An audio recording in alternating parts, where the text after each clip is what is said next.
Hello বন্ধুরা, কেমন আছেন সবাই? আমরা তো সবাই ভালোই আছি। আজকে সকালে নাস্তা বানাতে চলে আসলাম। এই যে আমার মামুনি মক্তব থেকে চলে আসছে। মা কি বানাইতেছো?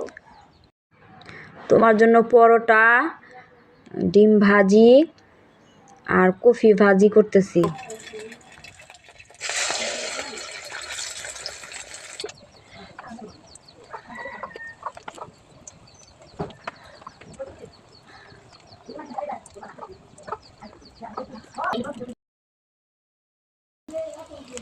আমার পরোটা হয়ে গেছে।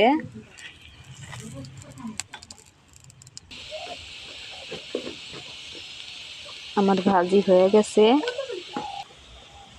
আমার মেয়ে এখন নাস্তা করে স্কুলে চলে যাবে। যাও ঘরে বসে খাও।